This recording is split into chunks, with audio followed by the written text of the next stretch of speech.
All right, good morning. I thought I had a good, significant, very specific experience that would be good to share from myself and everybody. So I'll just try to remember as much as I can of all the details and just go right through about what I remember and then go back and try to break down each part a little bit more specifically. So I woke up, I had a good bit of sleep. Um, and then woke up around like 3:30 and decided to go for like a conscious transition. So I started laying on my back, and um, I knew my body was pretty well relaxed and my mind was pretty well relaxed. So as long as I didn't put too much thought or effort, and more so just focus on letting go and just feeling, and I've been focused more on when my eyelids are closed to focus on what I can perceive, and then usually I can make out my immediate environment in some way, and then I'm more focused on just feeling what my energy feels like against my bed, um, what any part of my body that I can feel, or any part of my energy that I can feel within the body, however you want to think about it. Um, If you want to think about it as your body touching the bed, I like to think about it as that, like I'm something within the body that extends and can feel bodily sensations if I intend to. So I'm just laying there, and it didn't take long, and I was on my back, and I'm not sure if I shifted while I was on my back, but I started getting those dream scenarios popped up, and it didn't really feel like I was going anywhere. So when that happens, I usually just roll over because my body is more used to fully falling asleep while I'm on my side. So I rolled over, and again, I didn't feel any shifts or see any lights or any. There wasn't any really cute, obvious cues to let me know that my body fell asleep here, but I just sort of had a sense to do a reality check. So I did one of my reality checks, which I pinch my arm like under here because it's a pretty painful spot if you do it the right way, and it feels a little bit different when you do it on the other side. So I realized I was out, and like I said, it didn't take very long. Maybe 10 minutes of laying on my back, and then 5 minutes of laying on my side. Um, but when I try for things to go quicker, it usually goes slower. So the better you are of staying disconnected and letting go of thought, I think the quicker you get into these states. So first off, in my bed, in my current house, and the environment looked identical, but it was very hard to see. The environment within the house was super dark and grayish, and I could tell there was things all around me and on me that were trying to kill my senses and were trying to get me from not only leaving the room but leaving the house. And I know whenever there's a dark environment like that, there's something in there that is trying to disrupt the light in the environment, and making it harder to move in that situation for whoever is currently in control of the main vessel or whatever, however you want to think about it. So I get out onto the ground, and this is one of those where I had to fight with pretty much all my power to get out, but I was pretty relaxed the whole time.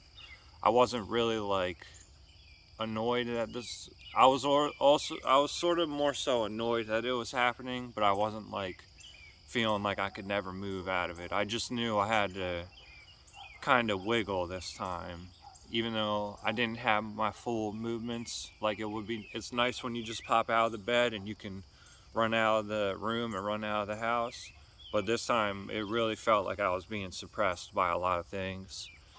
So My guess is they were on me right when I got out of the bed and onto the floor. Probably a few of them jumped me from behind, were holding my legs down or sitting on my back or something like that. So I just crawled my way, wiggled my way out of the room. And once I got out of the room, it become a little bit easier to move. So my theory is becoming that once you cross like certain thresholds, like a doorway or a window, all those things that were jumping you and that are attached to your energy, they then become one with your energy, and they don't really have a say or do at that point in the journey. They just kind of have to sit there, and they can try as hard as they can to combat that, but they were the ones that were trying to keep you separate beings while in the one room. So they are the ones that become merged with you in the next room and don't really have a say. So then I made it to the hallway and I made it to another room, and I was able to stand up this time and just crouch down because a bunch of beings showed up, dark essence beings, and there was probably one or two of them to start, and they end up all taking the form of my cat tonight, and they were also trying to keep me from getting out of the house. And basically what happened with them was I was sitting in my one room, and all this was happening pretty quick. Got out of my bed, out of the room, into the hallway, into the next room. The beings show up, and then they try something at first, I think to kill my senses even more, because one is just sitting on the ground staring up at me, and then another one shows up behind him and looks like he runs away, and then more of them show up, and then they start talking in the hallway, and I can't hear what they're saying, and I think they're developing a plan to keep me in the house. Like, this is the point where they're like, all right, this isn't the one we want out and aware, so this is the one we're going to develop a plan for. Okay, so they developed their plan and then they scattered away, and then two of them stayed behind to try and attack me, and one of them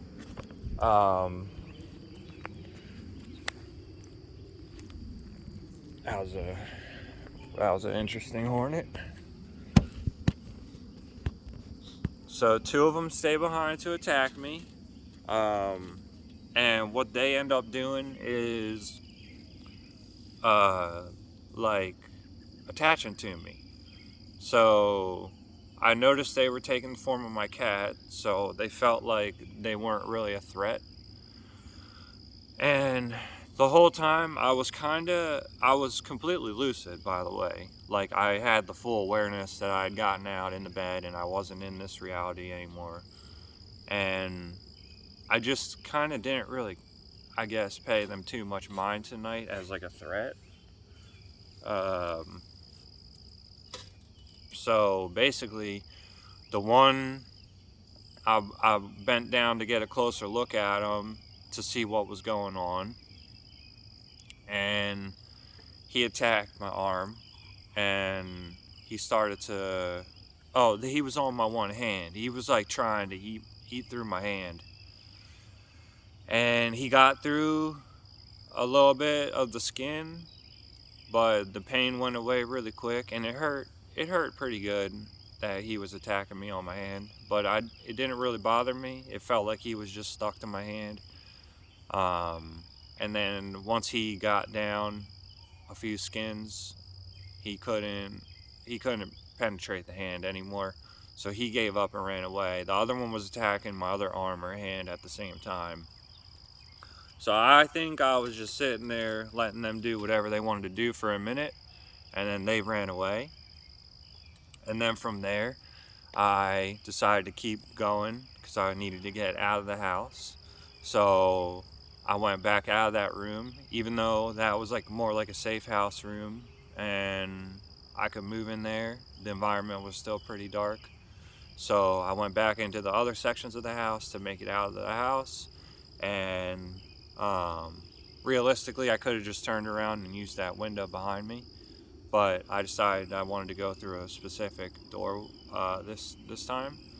And then when I made it into the back, the other sections, darker sections of the house, there was more beings that tried to jump me and kill my senses, and they did a pretty good job about it. I was completely moving in essence at this point, um, and they were doing a really good job of making me want to give up. But I just knew that if I held my vision a little bit, because I've been working on it, um, so it kind of just like almost like zoning out and keeping your center, keeping your focus on a center point. It doesn't have to be in the very center of anything. It just pick a center point, and then allowing your peripheral vision to fill in as much as it can. And it might be splotchy and dark, and you might not be able to see the full picture, but you'll be able to focus on areas and hold that picture while you're trying to move away from all these things. So I'm doing that, and they're on me again, and I'm doing my best to move however way I know how to, and I'm doing my best to hold the vision. And I make it to my garage, and I find the door that I want to go out in, and um, basically can't remember if it was my garage or just another window near it. I'm not sure. But when I got there, I could stand again, and I was like, all right, this is the door I want to go out of. And I think I did make it to the garage, so that means when I left my bedroom, whatever was on me that tried to get me, they disappeared in a way and had to just be with the journey. And then when I got from the house to the garage, whatever was on and attached my energy there also got absorbed for a little bit. Then when I made it to the garage, there was only one of them left in the garage, and he knew he couldn't attack me. He knew if he attached to my energy, it would have been bad for him. So he tried to play a trick on the door with the blinds. So I didn't even try to open the door. I think I did try to open it slightly, but then I tried to phase through the window, through the blinds, and then he tried to wrap me up with the blinds to keep my movement from keeping me from moving regular. And then I crawled out of the door, out of the window, and I made it outside. And when I made it outside, all those guys were no problem anymore. They were gone. They got transmuted because it was a light environment, and the house was what had all the dark environment. So then, the first thing I remember is coming outside, and it was a really populated area. There was houses everywhere. The light was vibrant, but the sky was inauthentic. It was caked with those fake clouds to create an inauthentic layer by some sort of being or wizards that know how to create those fake cloud skies. And the sky wasn't very tall. It was would have been very easy to get up to that level. And I just noticed that every single house was dark inside of it, like mine. There was no houses that were lit. I was about maybe 50, 75% up the way of the tallest hill. I'm guessing the top of the tallest hill probably had the lit house or something. But basically, from there, I just started to explore, and I was completely moving around in essence again, just floating around. And I saw a man with a katana. I think I had this katana the other night. It's a blue katana that I think was supposed to be a gift for me that somebody stole. And he had this katana, and I only know a few people that use katanas. And I think it was an aspect of somebody I know. So, screw that guy, obviously, for trying to keep people suppressed. I think he was going from window to window to look to see who was waking up to keep them asleep. I really think that's what he was doing. Um, so I noticed him before he noticed me. I guess they weren't sure what window or what door I was coming out of, or any of us were coming out of that night. Because they very clearly have us identified, the ones that are being kept asleep, that don't want to be kept asleep. They have all of us identified, and we're able to wake up in the same realms together, but they're watching us all night. They do shifts. And a guy like this guy with the katana, if there was only one of him outside the houses doing that, that means their numbers are seriously dwindling.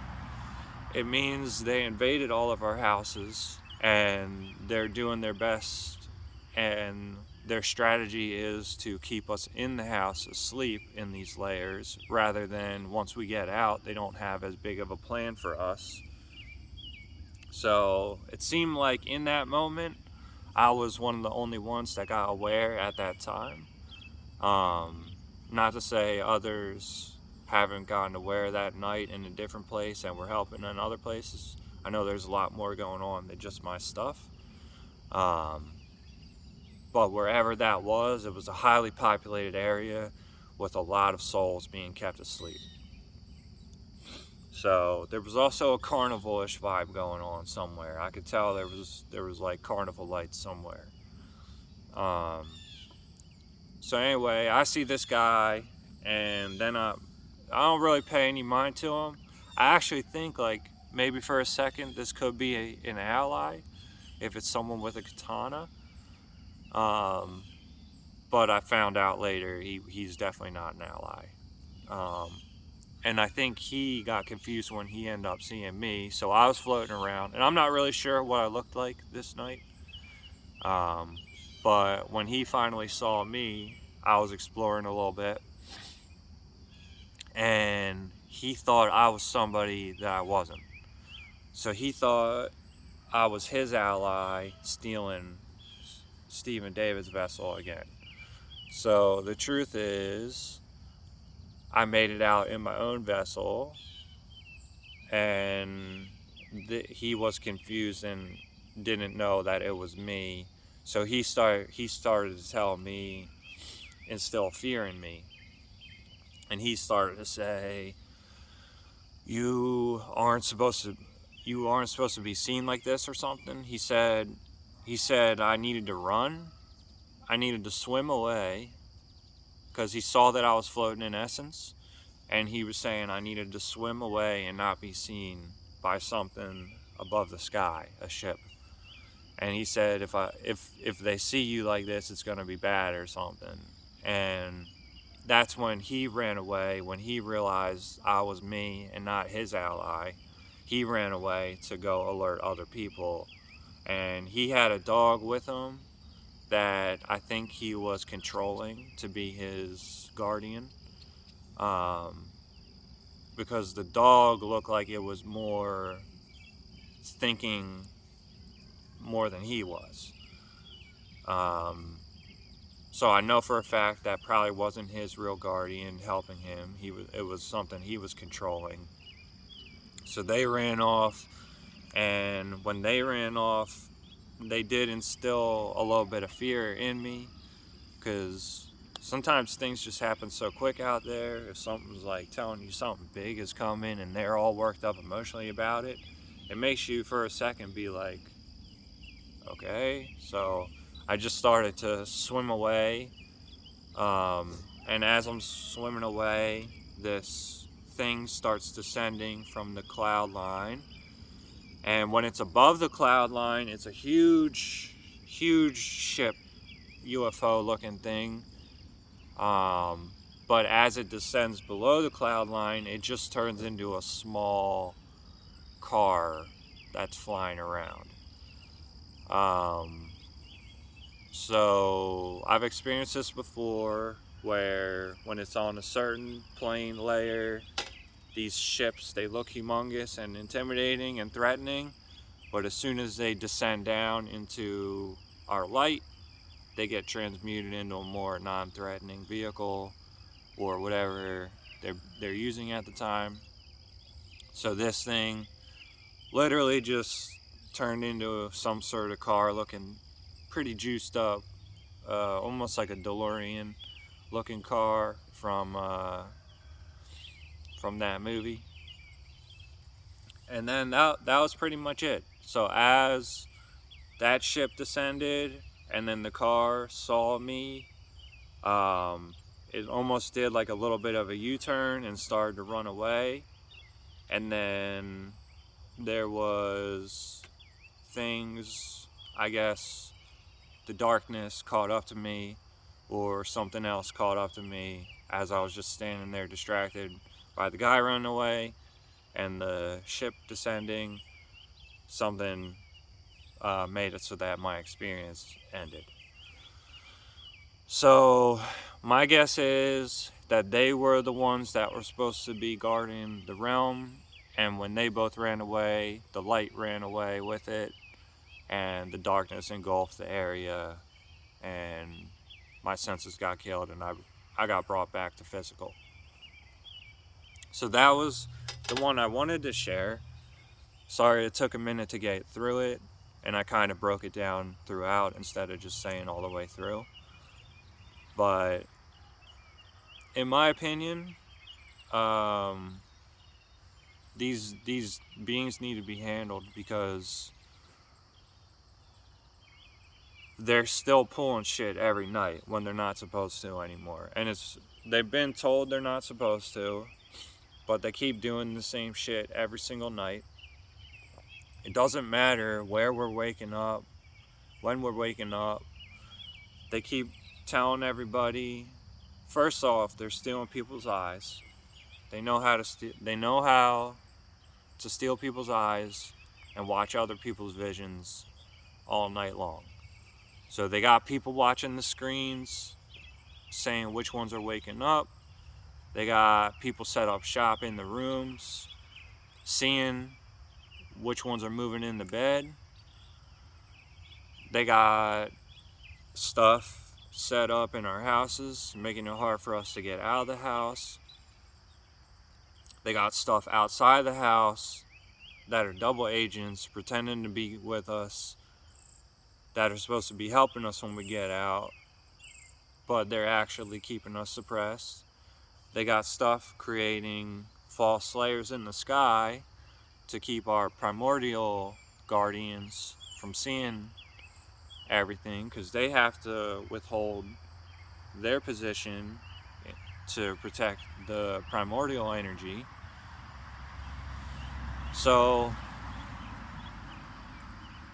it feels like impossible to deal with, right? And who wants to deal with all that every night just to have an experience? So the thing is, we can't ever let them tell us it's impossible. We have to always know, no matter how many things are on us or whatever, we can always move through it. We can always get out of it. If you have like that thing inside you that makes you feel like you can go Super Saiyan, you don't have to see it. You don't have to see it happen. You just have to use your imagination to feel it. And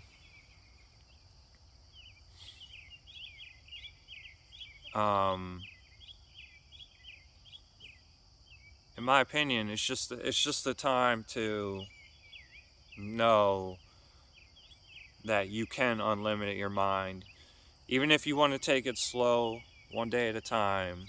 Like, you know, the shit we see in movies and on TV where like the body turns into like an energy molecule and all this stuff, like that's like where we got to unlimit our minds. Like they know that they can turn into energy, this black essence thing, and we can too. And it's obvious when our energies cling that we're all made of the same energy. It's just the specific intent and will and emotion you're putting into that energy. The dark essence isn't a bad energy. It's the wielder of the essence. They see themselves as a dark energy. Maybe they think in their head, oh, maybe I am more like a Sith type. And they probably use hate and emotions like that to fuel their energy. Me, I just try to think about it as like strength is not about like how strong you are and how much you can go head to head with, and your energy doesn't get hurt when it hits that energy. It's more about the energy transmutes at the last second to interact with whatever other energy it's interacting with. And that's more how I like to look at it, more like alchemy and transmutation and stuff. But I really wanted to share this one because I think I made it to a place where, had there not been that katana guy, had there not been that ship with their own intense and weird stuff, whatever they were doing, they were clearly like the alarm for the party or whatever was happening that night. So when they ran away, they alarmed that they pretty much lost that whole section to the darkness. And that's a big win, I think. Because then when they do that, they get confined into an even smaller area for the night. So, had they not been there when I got out, I could have done a lot of things. I could have went from window to window and woken up everybody.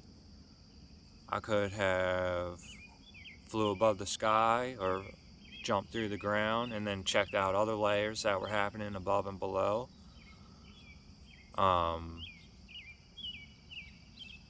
But when I'm seeing troublemakers out there interacting in a way that's keeping other souls suppressed, it makes me want to do something about it and not just forget everything and write it off. But it was a good experience to have a straight conscious transition, know that whatever threat was in my house couldn't really do anything to stop me. They tried everything they could think of and they didn't stop me. So had I not let that guy instill a little bit of fear in me, I would have had a more prolonged experience and learned a little bit more that night. I had another little thing. I had like a park, tennis courts, and by the time I got there, it was pretty populated, and then by the time it was over, it looked like it was only a couple of us left. And they pulled something on me to take me out at the end when it was only a few left. But it's all good. I wasn't lucid in that one, so maybe they just had to take me out to send me home because they thought I was going to get stuck there or not, or something. I don't know. Whatever. I'm not really as concerned about that one. And then I had another little Elden Ring thing where I was fighting for a brief second one of the big dragons in there, helping somebody fight them. But I just had a quick little scene of that. It's not like I was doing the fight. But yeah, that was pretty much it. I brought all my weapons out today because I wanted people to see that these are mine. So if you see other people wielding those, they stole them. And I'm getting another Keyblade. And I'm getting Kratos' Blades of Chaos are coming. So that'll be cool. So I literally just woke up right before making this video. and I just wanted to get it out there. And I think it's one that's not only good for my story, but a lot of other people, it seems like. Because the faster we can whittle down who's actually these ones setting up shop in our house, and then that one with the katana, and the one in the ship that descended down, if we can identify all those people, we know these ones were really involved in keeping people suppressed for the night. And the truth is, man, if people are naturally waking up in those places, they're supposed to be there and they're supposed to be waking up. So leave us alone.